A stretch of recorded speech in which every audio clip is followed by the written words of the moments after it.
control the vertigo.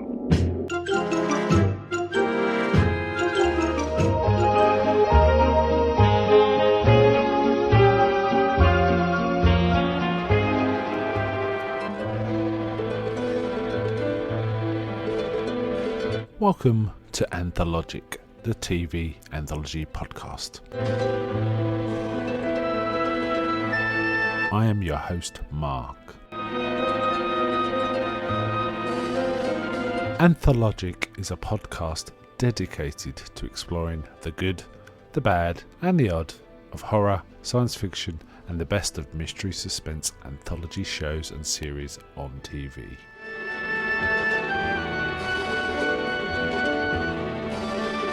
Join me as we slip through the cracks of reality to approach the extremes of experience, where we can peruse the stories and art of a sinister fairground of strange and wonderful rides. And now we go on to the show that is the focus of this particular episode.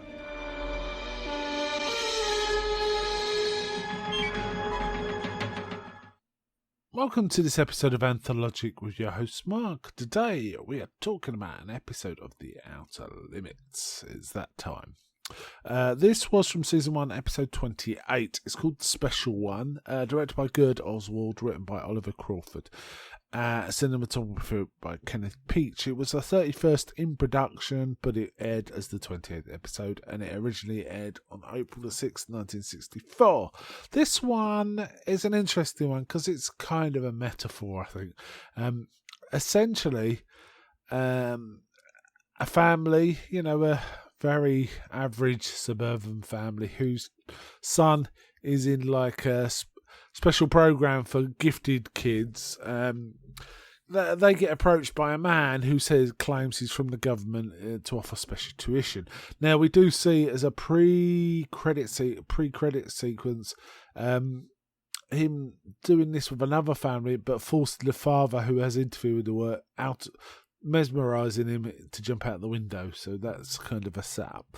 Now apparently that was done because the running time came up way too short, so Joseph Stefano, I believe, had to do some rewriting to try and pad it out a little.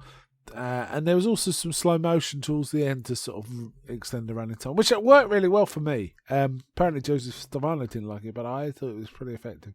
And I'll come back to that. So essentially, it's one of these, someone in your home who isn't what they seem, paranoia pieces. It's one of those. I read through the Outer Limits official companion who likens this to a allegory of the Outer Limits itself, the TV show, letting it into your thing and sort of showing you that not necessarily affecting your children. Essentially, the man is educating the boy in things. The father, who's a bit milquetoasty, is kind of not sure what to do about it, but concerned, let's put it in that way, but his son just keeps brushing him off. Now, Richard Knight plays the visitor, who is an alien. I will just come out and say it, called Mr. Zeno. Richard Knight kind of plays it. He's very reminiscent of Michael Rennie, an evil Michael Rennie from The Day the Earth Stood Still. That's kind of how he plays it, and he comes across. And he's talking in a clipped sort of English British accent, even though he is an American actor. It's that way that certain Americans will affect an English accent somewhat without being English. It's kind of that kind of thing. One interesting thing about the show, there was two interesting things about the show, apart from this actually, was the mother is played by Marion Ross, who went on to play Mrs. Cunningham in a very, very long running Happy Days. Played a similar kind of role, the sort of happy mother figure. It's kind of interesting to see her so young in something like this. The other one that really piqued my interest, because I was just looking through the cast and I was kind of surprised, as just a friend of the father is only in one scene, called Joe, who's played by an actor called Bert Freed. And when I looked into it, this actor, what else he done, because he kind of looked familiar, but I couldn't place him.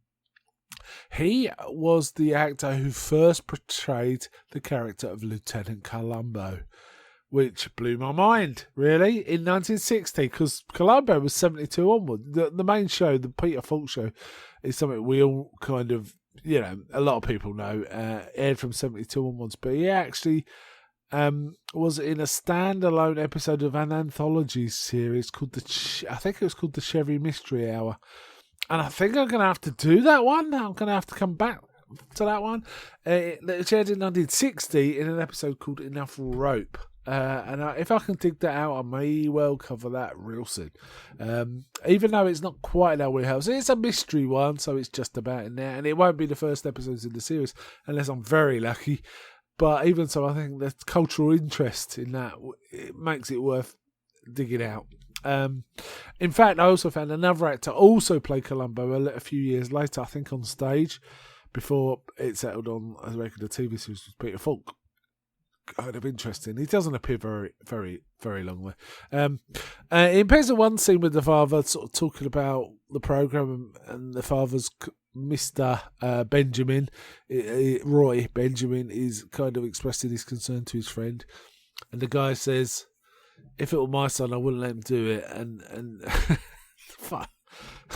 Roy Benjamin says back, well, with all due respect, your son wouldn't get on the programme. It's like, what? This guy's trying to be friendly and helpful and comes up with that. It's quite something. Yes. So anyway, the story goes on. Another reason he's talking to Joe, his friend Joe, is he's saying, he's teaching him all about the 125 elements. And Joe's like, there's only 102 elements. He says, no. Well, if Kenny, who's the boy, says there's 102, I believe him. And I think they even have a bet on it, a 2-1, that it's not true. And he goes and talks to Kenny, and he says, how many elements are there? He goes, well, 125. And he says, but my friend says there's 102. He goes, well, there's 102 known ones. And there's like, what? So basically, he's getting the knowledge that doesn't exist on Earth, as it were, in some ways. And he's quite concerned. And he also, it turns out that Mr. Zeno is also showing Kenny how to manipulate weather patterns with his mind, using the device and changing things so weather gets altered. We also see a brief shot of Mr. Zeno shows to Kenny he has these weird gill slits on his chest, and that they have to have xenon gas, is the tiny constituent is in the atmosphere that is needed to support their life form. Also, there's some sort of dematerialization and rematerialization stuff involved with Mr. Zeno. It looks really cool. It kind of almost feels like a precursor of the Star Trek beam me up, beam me down kind of stuff. But it's kind of, his body disappears, but you can kind of see his blood system and nerve system and skeletal system in this kind of white flash as he dematerializes. Kind of cool effect. And I think a shot I've seen as a picture when the Limits is discussed, so it's kind of cool. Turns out, in the end, Kenny looks like he's been inducted, and there's like hints of Nazism, almost like a sort of fanaticism within the boy, and the father's more and more worried.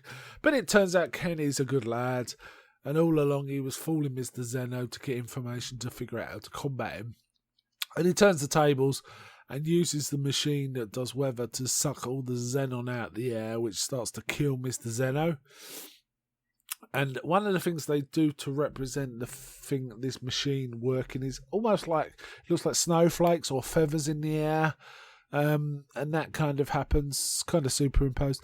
And they run a bit where in slow motion, effectively, where Mr. Zeno's being affected. And it's really effective and looks really good. Though, as I say, Joseph Stefano was not impressed with that entire sequence. Didn't particularly like the episode, I don't think. In the end, it didn't turn out how he wanted. But Mr. Zeno begs to be let go. He can't do him any more harm and just wants to go back to his planet, so he sends him back. And then there's chatter at the end of the boy saying, we're going to have to give this over to the government so they can build bigger ones, so they can stop an army if they appear and things like that. So the idea is this alien race want to influence the children to help take over the planet, and then the children that they took over would then become the emperors or, kings or whatever to rule in their stead, because they can't stay on Earth for very long. That's kind of the idea. It's an ideological kind of takeover. Yeah, kind of cool. Not a bad episode. Didn't mind it. Didn't mind it. Felt a little longer than it needed to be, but it's filling its running time. So yeah.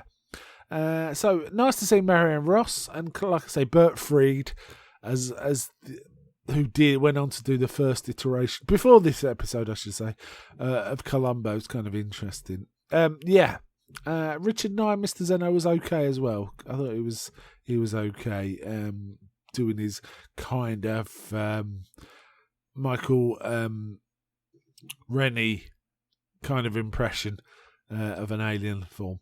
Yeah, not bad. Okay, I'm gonna wind up there. Before I go, may I ask, is anybody out there?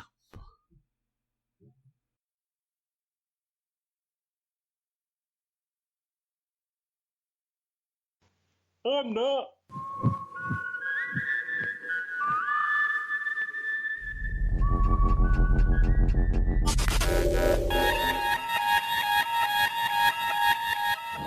We now return control of your television set to you until next week at this same time, when the control voice will take you to